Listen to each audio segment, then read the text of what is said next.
pleased to witness tonight a significant achievement in the cause of peace, an achievement none thought possible a year ago or even a month ago. There are still great difficulties that remain and many hard issues to be settled. The questions that have brought warfare and bitterness to the Middle East for the last 30 years will not be settled overnight. But we should all recognize the substantial achievements that have been made. One of the agreements that President Sadat and Prime Minister Begin are signing tonight is entitled A Framework for Peace in the Middle East.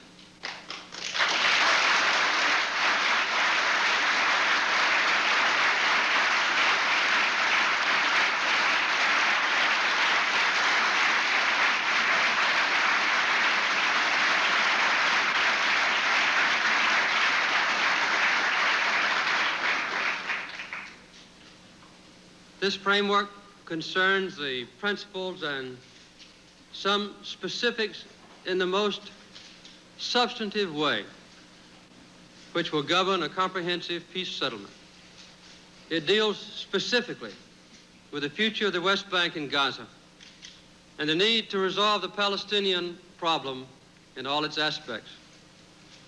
The framework document proposes a 5-year transitional period in the West Bank and Gaza, during which the Israeli military government will be withdrawn and a self-governing authority will be elected with full autonomy. It also provides for Israeli forces to remain in specified locations during this period to protect Israel's security.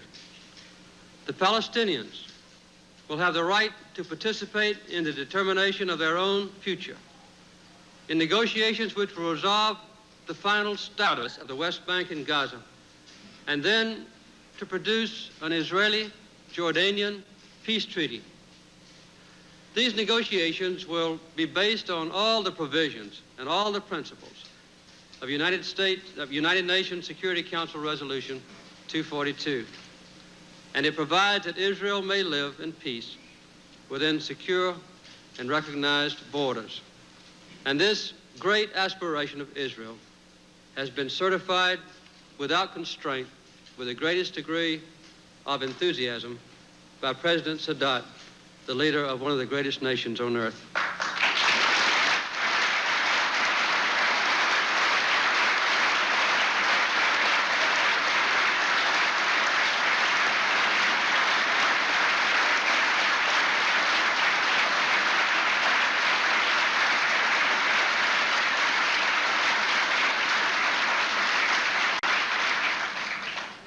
The other document is entitled Framework for the Conclusion of a Peace Treaty between Egypt and Israel. It provides for the full exercise of Egyptian sovereignty over the Sinai. It calls for the full withdrawal of Israeli forces from the Sinai. And after an interim withdrawal, which will be accomplished very quickly, the establishment of normal, peaceful relations between the two countries, including diplomatic relations.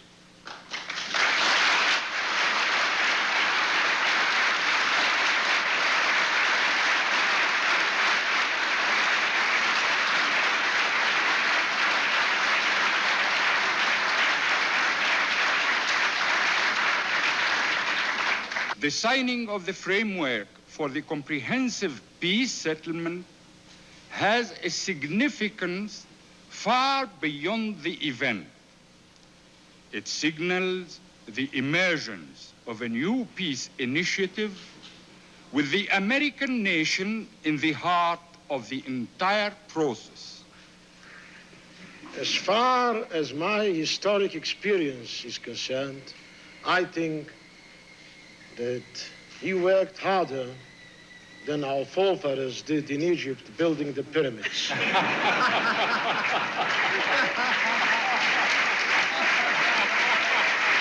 We still have to go a road until my friend President Sadat and I sign the peace treaties. We promised each other that we shall do so within 3 months. Mr. President, tonight, at this celebration of a great historic event, let us promise each other that we shall do it earlier than within 3 months.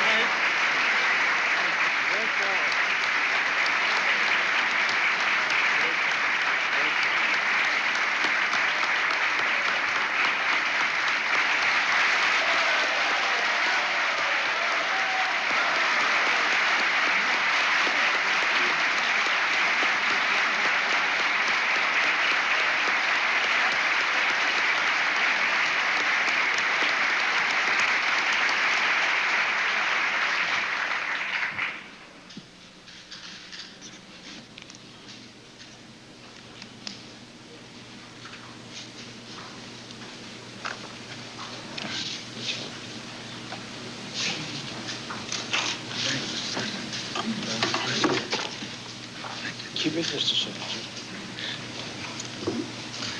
Thank you very much.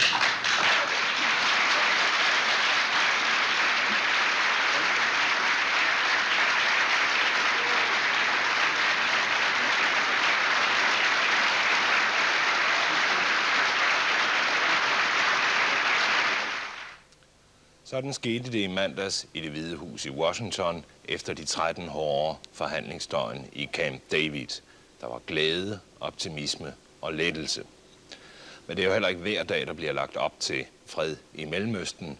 Faktisk er det første gang i over 30 år, nemlig siden staten Israels oprettelse. Men den første optimisme og glæde er allerede nu blevet afløst af en vis skepsis. Den israelske ministerpræsident Begin sagde i New York i forgårs, at Israel uanset Camp David-aftalerne aldrig vil opgive Vestjordanbredden, Jerusalem og Golanhøjderne, de områder, der blev besat under krigen i 1967 med Egypten, Syrien og Jordan. Samtidig strides parterne nu om, hvorvidt Israel indtil videre må anlægge nye kolonier på Vestjordanbredden. Trekanterne på kortet viser de hidtidige kolonier, Israel har oprettet i de besatte områder. Og det fik til gengæld Sadat til i går at sige, at hvis der ikke i den kommende tid sker ny udvikling på Vestjordanbredden, altså omkring Vestjordan-aftalerne, så vil han ikke underskrive fredsaftalen inden for de næste 3 måneder. Altså er blækket dårligt blevet tørt på de aftaler, der endnu ikke er ført ud i livet, før de involverede parter strides om fortolkningen. Og i den situation kan man jo næppe undre sig over, at de involverede parters modstandere ikke vil have noget med aftalerne at gøre. Faktisk er der ingen lande eller folk i Mellemøsten, der indtil nu er sluttet op bag aftalerne. Tværtimod er adskillige gået imod. Også nogle af dem uden ved støtte eller samarbejde, der ikke kan blive fred i Mellemøsten. Det gælder for eksempel indbyggerne på Vestjordanbredden, om hvem hele det ene aftalesæt handler. De har givet planerne om deres fremtid en yderst kølig modtagelse. Den palæstinensiske befrielsesorganisation, PLO, der repræsenterer de palæstinensiske flygtninge uden for Vestjordan, og mange af indbyggerne i Vestjordan, har sagt det endnu hårdere. PLO har nærmest erklæret krig mod aftalerne. Den syriske præsident Assad er også gået hårdt imod, mens kong Hussein af Jordan, som tidligere regerede også over Vestjordan, har nøjedes med et blødt nej, ligesom kong Khaled af Saudi-Arabien, det arabiske Mellemøstens stærkeste økonomiske magt og verdens største olieeksportør. Arabernes utilfredshed kommer af, at de mener, at Sadat har været for svag under forhandlingerne og har holdt udsat af arabiske interesser. Først og fremmest er de imod, at han ikke har sikret israelsk tilbagetrækning fra alle de besatte områder fra 1967, ja, end ikke har sikret palæstinenserne på Vestjordanbredden eller andre steder, at de nogensinde kan blive selvstændige. Dernæst frygter de, at Sadat, uanset om der opnås en helhedsløsning eller ej, laver en separat fred med Israel. Og det betyder, at den arabiske front over for Israel bliver afgørende svækket. På jævnt dansk vil man sige, at Sadats modstandere siger, at Sadat har hyttet sit eget skind og overladt vennerne til ulvene. Heller ikke i Israel er der fuld tilfredshed. Man regner med, at det israelske parlament Knesset godkender aftalerne, men ultrakonservative og religiøse kredse har allerede udtalt katastrofeprofetier på Israels vegne. De kalder Begin forræder, fordi han er gået med til indtil videre at standse den israelske kolonisering i Vestjordan, og fordi Begin i aftalerne efter en 5-årig overgangsperiode har erklæret sig parat til at forhandle om Vestjordans fremtid. Så hvor står vi egentlig? Ingen ved det præcist, men nogen er selvfølgelig mere fortrolige med problemerne end andre. Det gælder for eksempel israeleren Landau og egypteren Hamdi Fuad, som TVAktuelt har inviteret til København for at diskutere situationen. De er begge mangeårige politiske reportere og kommentatorer og har været medlemmer af de egyptiske og israelske pressedelegationer i Camp David. De kom til København i morges fra Washington og fortsætter i weekenden til deres hjemlande. Landau kommer fra det ansete israelske dagblad The Jerusalem Post og har for sin avis dækket alle vigtige møder mellem Egypten og Israel i det sidste års tid. For kort tid siden var han oven i købet den første israelske journalist, der fik et eksklusivt interview med præsident Sadat. Hamdi Fuad kommer fra den meget indflydelsesrige egyptiske avis Al-Ahram, det betyder pyramiderne, og har ligesom Landau for sin avis dækket alle vigtige møder mellem Egypten og Israel. Han deltog for eksempel i præsident Sadats historiske rejse til Jerusalem for mindre end et år siden, og det var her Fuad og Landau mødte hinanden for første gang. Before that time, before Jerusalem, a public discussion between Fuad and Landau could not have been arranged. Today they speak of each other as friends, although they in advance have told me that they have very differing views upon the Middle Eastern situation. So let's start right away. David, is peace at hand? Well, I think it is. It sounds fantastic, and it's taken a week to digest it. At first, I think all of us were stunned. Nobody expected the Camp David thing to end in such a great success. But as we look at the agreement and study it, we must come to the conclusion that all other things being equal, in other words, if President Sadat remains well and healthy, which we all pray he will, remains in power, which we all pray he will, and if nothing untoward happens to the Israeli government, I think peace is at hand. Hamdi. I disagree to a certain extent.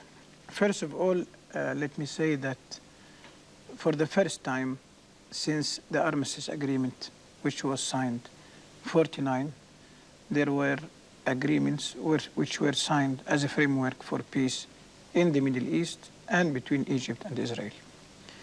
The main difficulties started to rise immediately after the signature of these documents.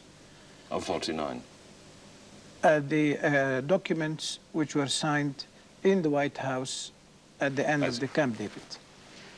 As a result of these differences, we find that Mr. Begin in New York, he was speaking about American embassy to be transferred from Tel Aviv to Jerusalem, which means the recognition of the American government that Jerusalem is capital of Israel. Then came the question of the settlements, which I think will continue to be one of the main obstacles towards peace. Then the problem of how far the Palestinians are going to regain their rights. It was very clear from the documents which were signed in White House after the Camp David. According to these documents, it was very clear that this framework calls for that all those who have been most deeply affected by the conflict, the solution will involve all those who have been most deeply affected by the conflict. This means those who have been mostly affected are the Palestinian people. Then in another part concerning the West Bank and Gaza, they say here that a peaceful and orderly transfer of authority take place. Means that the authority will go to the Palestinians. How far the Israeli government will implement these points? To my astonishment, I found that Mr. Begin said that he does not remember very well what was said about Jerusalem, that the moratorium on the settlements were only for a period of grace of 3 months, which were offered by Mr. Begin. But I feel that generally, unless the Israeli government will change completely its attitude concerning the whole approach to the Middle East problem, this is why I say that although what has been achieved is great, more than great, it was even impossible, yet I feel that the obstacles and the differences are still there. The problem now, as I see it, is between the United States and Israel. At least on the question of Jerusalem, the American government has a clear-cut position that Jerusalem is not the capital of Israel. The second point, that the Americans, as the Egyptians, as everybody in the world, is against the settlements. There is a tricky position here I want to speak about. When you say that there will be no more settlements, this has been agreed upon. What I'm afraid of, the expansion of these settlements, not in number, but in the number of people inside the settlements. So you keep, for example, 10 settlements, but more people inside it. We felt that there is a reaction from Israel, that some people were in favor, some people were against, and the police or the army started to shoot at them.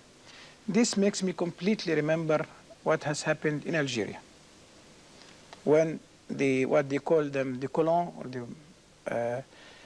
the Algerians, the Pieds Noirs, who were living in Algeria, and they fought against their own government, and they created what is called the OAS organization there, which fought against the government.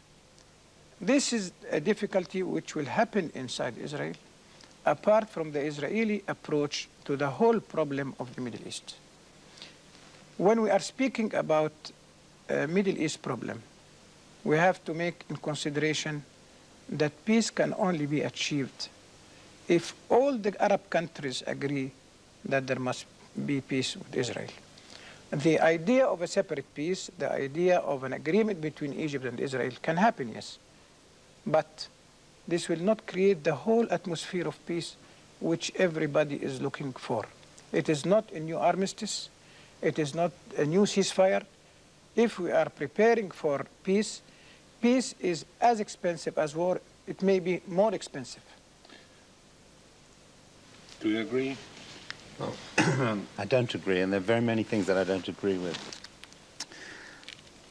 We must remember who we're talking about. We're talking about Menachem Begin, whose history, whose record we all know. For him to have done what he did at Camp David was difficult. It must have been difficult for him. Here's a man who's given his life to this ideology, almost religion, of Jewish rights on the West Bank. Obviously, he's finding it difficult to live with himself, to live with his political supporters of 40 years duration, right? And so we're going to find, yes, we are going to find problems. There will be, you know, he'd say, I don't remember, did I really say that there wasn't going to be any settlements? He'll say to Dayan, do you remember saying that? A Weitzman, because he wants to draw as many other responsible figures in Israel into responsibility for this enormous decision on his part. It's not easy for him. Of course there'll be problems for him. But at the same time, I think that he has made the decisive move, and that Sadat has made the decisive move. I don't think it's fair to talk about a separate peace, even if a separate peace is what's going to happen in the end. It's not fair to put it in those terms, because in order to achieve peace between Israel and the Arab states, you've got to start somewhere.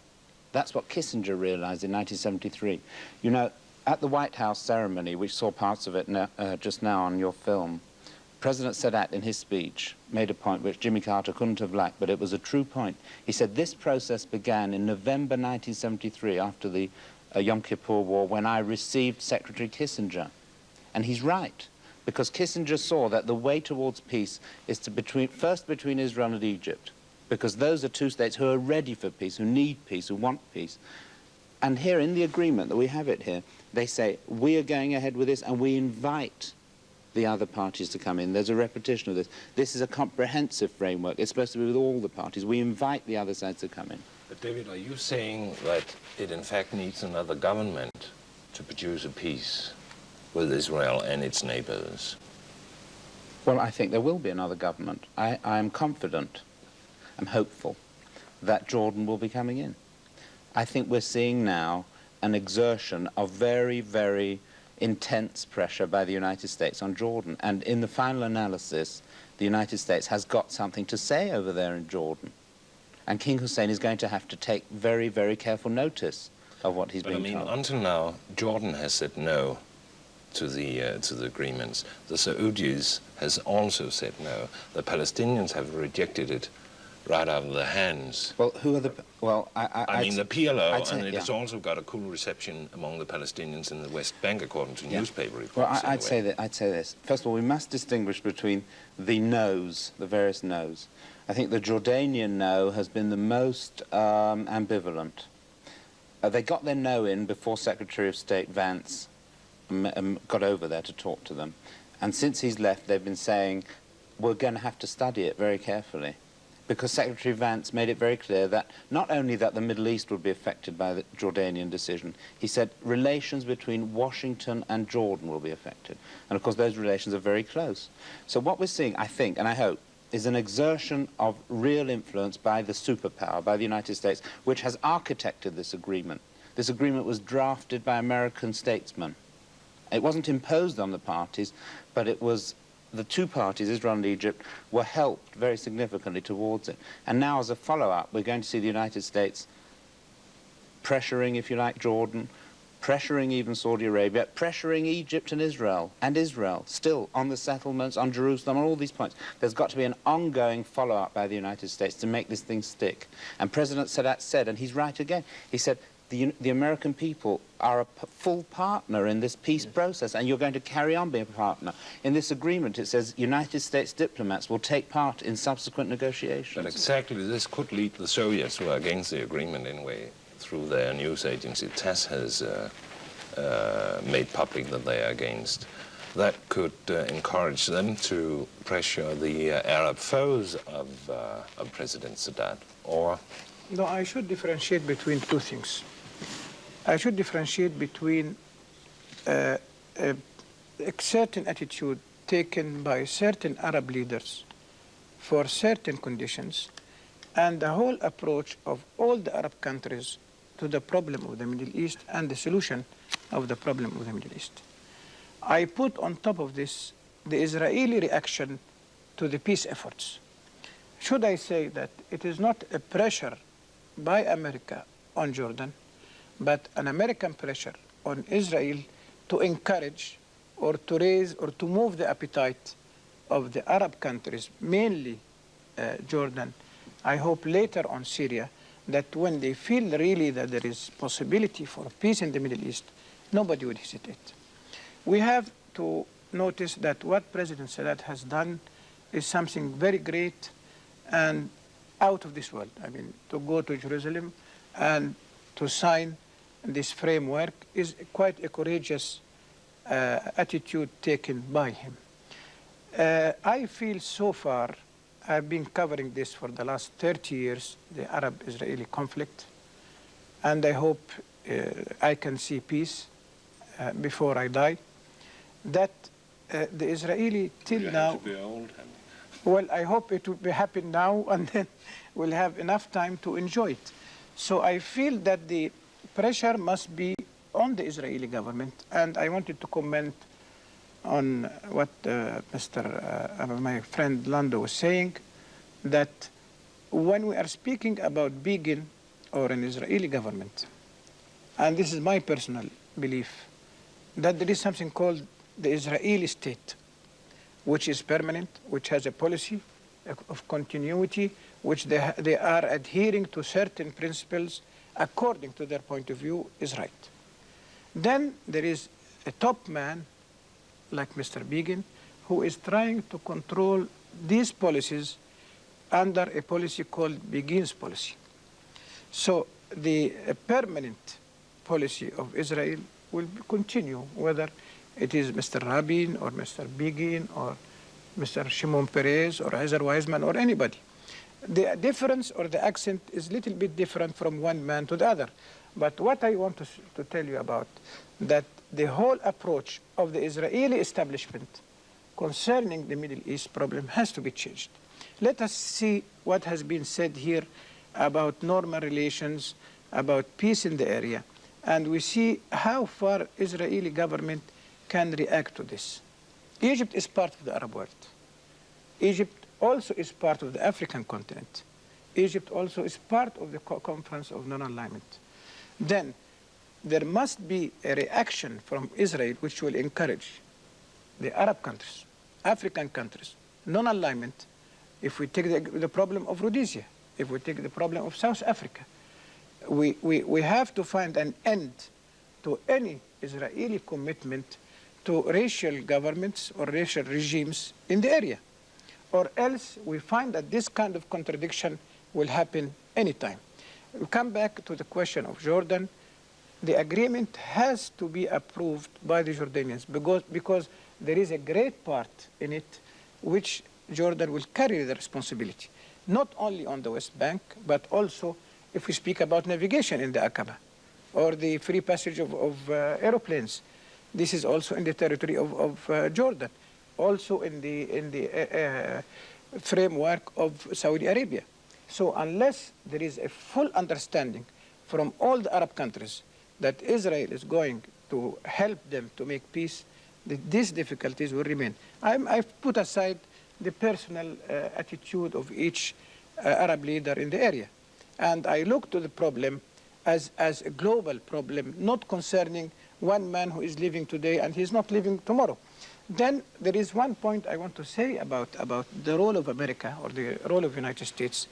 What has been achieved in Camp David was a result of many factors in the area. Since '72, after President Sadat has got the Soviets out, this encouraged the Americans. But from the beginning of this conflict, for the last 30 years, this was the ideal solution for the American government. The Americans wanted all the time to be the sole and the only power which can solve the problem of the Middle East. Now, this was the climax of it, or the top of it, was in Camp David. It is not only Kissinger. If we remember Rogers, 69-70, he exactly put the same principle when what is called the Rogers Plan. Israeli withdrawal till the international frontiers of Egypt. So this is the climax of the American policy in the Middle East. So unless the American government will defend this policy, which she has been fighting for it for the last 30 years, then there will be no progress. No, I'm surprised to find you, by implication, belittling the Sadat visit to Jerusalem. The Rogers Plan called for Israeli evacuation of Sinai. The Camp David plan calls for the Israeli evacuation of Sinai. The difference is that between the two things, Sadat visited Jerusalem, and he stood in Jerusalem, by implication recognizing Jewish Jerusalem as the capital of Israel. I know. Well, by implication, I say. No. I think so. No. Anyway, he stood on the Knesset and he said, we in the past did not recognize you. We in the past did not accept you as part of this area. And now I am saying to you, we accept you among us. We are ready to have security arrangements. We want peace. Now, this kind of commitment on his part, which of course entailed a personal and political risk of the highest order, it had an impact. And I haven't been an advocate of Begin's. I've got to eat a lot of my words in my newspaper. I haven't been, I must admit. But what he did on the Sinai is something we ought to recognize. The previous Israeli governments, ever since the 1967 war, the Labour governments, the ostensibly moderate governments, were prepared to fight to keep Sharm el-Sheikh, which is at the tip of Sinai, which guards the straits, the water straits of Tiran. They would never have given it up, and Begin just gave it up. Because he was impressed, because he knew that here is a man, the president of Egypt, who means what he says. And at Camp David too, I was lucky. I had a conversation with the Deputy Prime Minister of Egypt, Mr. Tahami, couple of days ago in Washington. And he said that one of the turning points at Camp David, there were lots of ups and downs and crises. And one of the turning points was when Weizmann, who's been very friendly with Sadat over these months, persuaded Sadat to invite Dayan round for a private conversation. First time that Dayan and Sadat had sat down together. And Dayan has always said, I'm not sure about this man, Sadat. Maybe he's taking us for a ride. You know, maybe he doesn't mean what he says. Maybe he's not sincere. But when they sat and talked, and Sadat was able to convince him of his sincerity, and Dayan came away, I believe it. And then you had Weizmann and Dayan together saying to Begin, Sadat means it. We've got to take this chance. There's an opportunity which might not recur. And that's the difference between now and the Rogers Plan. And that's the difference between talk about a comprehensive settlement, 30 years of talk about a comprehensive settlement, but this is the first time that an Arab state, and the leading Arab state, has actually gone ahead into it. And for the same reason I say that President Sadat has done more in this agreement, with all its gaps and faults, for the Palestinians than any other Arab leader, with all their talk, and all the rejectionists, with all their talk about the PLO and about a Palestinian state. Here you've got real progress for the Palestinian people.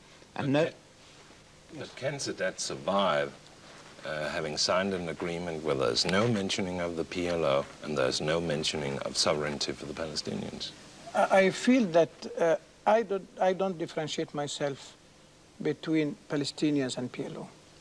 I mean, if the demand of the PLO is the creation of a Palestinian state or Palestinian entity, I'm not speaking of political trends or persons or personalities. I'm speaking about the whole idea and concept of a Palestinian state, not by the PLO, by all the Arab countries and by majority of European and Western and Eastern countries. The only thing which I feel is very dangerous, that, you know, the claim of Israel that the creation, what the PLO is calling for a secular state, means the end of the state of Israel. While when Mr. Begin say that he does not recognize Palestinians at all, this is not a kind of annihilation for the Palestinians. This kind of argument, which I don't like. So I don't differentiate between PLO as a political representation. We may differ with it, we may agree with it, and the whole appeal and demand of the Palestinians and the whole countries of the world for a Palestinian state. And look to the language of this agreement. The language is speaking about Palestinian people, which means there is, yes, it means there is a Palestinian people. When there is a Palestinian people, means there is a Palestinian nation. Whether this will be translated into a state or not, this is up to the Palestinians themselves. Then the question of the visit of President Sadat to Jerusalem, I think he have moved and pushed the whole problem of the Middle East in 2 days to this direction, where it may be we are going to see the results of it in the coming few days. And this is why I'm saying that I hope that the Israeli government reaction would be favorable for this opportunity, which made a longer period of time could elapse before we reach peace. By his visit, by his initiative, we find that this thing, the peace, can be reality within the coming few days. But if we start now to argue about whether the settlements will stay or not, whether they will stay in the West Bank or not, whether they expand or not, whether Jerusalem is the capital of Israel and so on, then we are going to go back to the same kind of previous discussions which brought us to this situation where we say 30 years we have no peace in the area. Well, I think it's very unfair to say that Mr. Begin doesn't recognize that there's a Palestinian people when, as you yourself say in this document, which Mr. Begin signed, it says that the rights of the Palestinian people, and there will be representatives of the Palestinian people talking about those rights together with Israel. Now, I also think that it is a fact, which you won't really deny, that Egypt, Jordan, and other Western inclined, or so-called moderate Arab states, simply aren't in favor of a PLO state. They just aren't. And now they're saying so in so many words. Now, this is an objective fact of Middle Eastern life. You can say, I don't accept it, I don't like it, but it is a fact, and it's reflected in this document. It's reflected too by Egyptian statesmen. by the fact that that this document runs counter to the Rabat Summit. Rabat Arab Summit of 1974 recognized the PLO as the sole spokesman of the Palestinian people. And yet we have here Palestinian spokesmen who will not necessarily be PLO people. And so we see that there is this, this reluctance to go along with the PLO solution. Certainly there is no endorsement by Egypt of the PLO long-term plan of a secular state. A secular state does mean the dismemberment of Israel. And I think we ought to remember that before President Carter launched the diplomacy, the strategy which led to Camp David, his administration, a year ago when they first took office, began making approaches to the PLO. And they said to the PLO, and Carter himself said it, if they will recognize, if the PLO will recognize Resolution 242, in other words, recognize that Israel has a right to exist as a sovereign state, then he, Carter, will recommend that the PLO come into the negotiations. And he said it many times for months, and there was no response. And it was then that the American administration itself, despite the fact that members of it, like Brzezinski, were favorable to try a Palestinian state solution, came to the conclusion that it just isn't on. Objectively, it isn't on. Now, I think that the strong point of this agreement, of the framework agreement, the overall agreement, is that it affords the opportunity for new developments, for an evolution on the West Bank. That in the 5 years, a whole new reality can be created there. You're going to have a responsible self-government. People are going to be elected to run the West Bank. They're going to have responsibility to the people and to Jordan on the right and to Israel on the left. And so we're going to see the evolution of a Palestinian leadership. It won't be PLO, it will be responsible, moderate leadership. And then I think down the road, at the end of the line, very likely there will be a Palestinian state. So on this point, I think we agree that in the long run, it may be in a very short time, when we give the people of Namibia the right of self-determination, and they are going to have their state. And we see what's happening in Rhodesia. What will happen very soon in South Africa? We find that the whole area, the rest of Africa, and this part of our world, the evolution itself will bring them to full independence and to full sovereignty. So it is up to the leadership in Israel to understand the facts of the area, that what was happening in hundreds of years now is happening in few months. Very soon we'll find what's happening in Namibia, and so on. This is why I was referring to the fact that when Israel is looking to peace with Egypt, they have also to look for peace with all the Arab countries and with all the African countries by rejecting their policy, which could cooperate with governments of white minorities and so on. This will help to make the peace reality, because if we have an agreement with Israel separately, and then there is a dispute on Namibia or in Rhodesia or in South Africa or in any other part of the world, then the conflict will start again, not on Egyptian-Israeli problems, but the approach of the two countries to one problem in particular. This is why I feel that there must be a new philosophy in Israel, where they will be prepared to this period of decolonization, that neither the Palestinians, nor the Namibians, nor any African country, nor any other country under domination will survive this position. They have to come out with a new policy which will help to be a creation of peace, where Israel would be one of the countries of the area, adhering to the problems of the area, participating in solving the problems of the area, not creating difficulties or problems for the peoples of this area. This will make this agreement a complete reality. This is not something which is not going to happen. It has to happen. And this will make the area an area of prosperity. But do we both agree that the framework for peace in the West Bank eventually will lead to sovereignty for the Palestinians? It could. It might. It might. Perhaps Begin doesn't intend it to. But by the time the time is right for that to happen, Begin won't be Prime Minister. It's an evolution. You can't tell what's going to happen at the end of the road. I don't think it happens in months. These things don't happen in months. They take years. And it's going to be very carefully watched, not only by Israel, but by Egypt and by Jordan and by Saudi Arabia, who in the final analysis have nothing to gain from an extreme radical pro-Soviet state stuck right in the middle of it. That won't arise because all the states around about don't want it to arise. Egypt does not want a Palestinian state which will be an adjunct of Syria to be set up there. Doesn't want it. Strategically, it doesn't want it. No. But I think that down the road it can't be ruled out. But I just want to pick up on one point, if I may.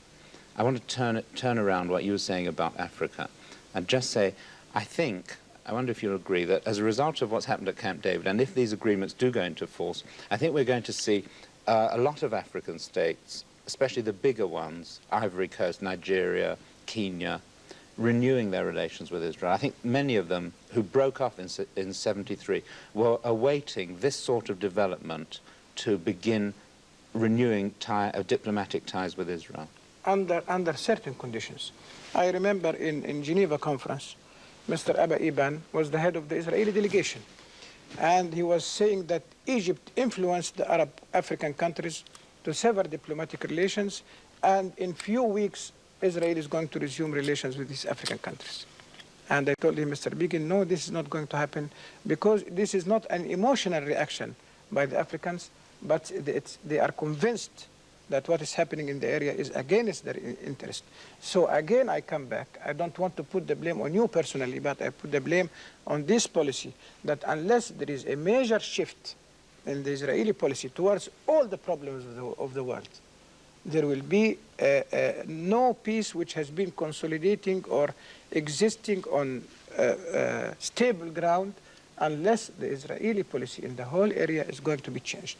I mean, if you can find an individual African country, you may say, well, let us resume relations. This is all right. But the bulk of the African continent, the majority of the African countries, when they feel convinced that what has happened in the Middle East, that there is a solution for these problems, they may decide to come back. But again, this is exactly the same position of Jordan and other Arab countries. Unless they feel that the Israeli attitude is encouraging, they will not be encouraged. Neither by pressure of America nor by any pressure.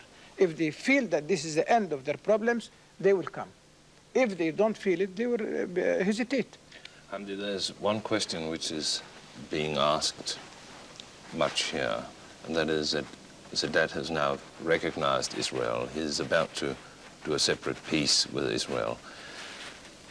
Is there a personal risk to his life? Because this is not a 100% popular decision in Egypt. No, I tell you frankly, Sadat never have spoken about a separate peace. And Sadat is going to survive because, again, I'm using what David have said, that really he has done more than what Mr. Begin have done for peace. He has done more, and he's going to continue in this road. And he said it openly, that unless he will find that this framework of the peaceful solution is implemented, not only in words, but in action. I mean, you cannot, in Europe, what happened in Europe after the war? After the war, each country felt that there is a necessity to have normal and good relations, even between the socialist countries and the West European countries. When you feel that this is my neighbor and I have to speak to him, I have to deal with him, this has created the united Europe, and this will help also in our area, that if the Israeli government will take an attitude which will make this peace to survive, whether there will be no separate peace. For sure there will be no separate peace. Because if this has to be reached, it could have been reached months ago, since Sadat's visit to Jerusalem. But actually, what will make this peace stand solid, that the reaction of Israel would be favorable for the peace efforts which have been exerted on the highest level by the President of the United States, by Sadat, and by Mr. Begin. You know, a few last remarks. Yeah, you know, I don't like to think that the whole thing depends on one man's life. I've been to Egypt twice, and I've been around there a bit, and my feeling was that what President Sadat started doing last November when he visited Jerusalem is not just one man's madness. All of a sudden he thought of... It reflected, it expressed the welling up of feeling in Egypt. Right. We've had enough. This isn't the way. It's not going to end. We had 1 war, 2 war, 3 wars, and it didn't, you know, we can't beat them. They can't beat us. The 73 war, in effect, was more or less a deadlock. Huh? So the conclusion was we've got to work this thing out by different means, so that I don't want to feel that if there were no Sadat, the whole thing would collapse. No. I think the people who come after Sadat, but I would add, though, that there are going to be, you know, Sadat, Begin and Carter began Camp David with a prayer for peace, do you remember, on the first day? I think there are going to be 3 million Israelis praying for Sadat to be well and healthy in the months and years ahead, definitely. I have one last question, and please answer it shortly. I mean, the Middle East is a place for miracles, and I felt it as a miracle when Sadat and Begin embraced each other and called each other friends. You were along in Camp David. Are they friends? Well, you know, they're both very good television personalities. When you've got to, you know, they're good before the media. You know, one of the secrets of success at Camp David was that President Carter concluded after the first couple of days that the best thing to do would be to keep Sadat and Begin apart, because they really didn't hit it off. They didn't hit it off at Ismailia, and they haven't hit it off since. And at Camp David, as soon as they got together, they started arguing. And do you know what they were arguing about? This is remarkable. They were arguing about who won the 1973 war, and they got very upset arguing about it. So, and that's why I say that Dayan and Weitzman, who are not just underlings, they have important political followings in Israel, were the sort of intermediaries, the go-betweens between Sadat and Begin until it was all wrapped up. And then Sadat and Begin met, and they had this exhibition of friendship. I don't know, hopefully, I think, you know, Deputy Prime Minister Tahomi of Egypt said that he felt that at the last day Begin changed. When he said, let's do it quicker than 3 months, let's do it in 2 months, he felt there's a real change come over Begin, and he was hoping that perhaps the Sadat and Begin would get closer together. Thank you very much, and happy landing to both of you when you come back to the Middle East. Thank you.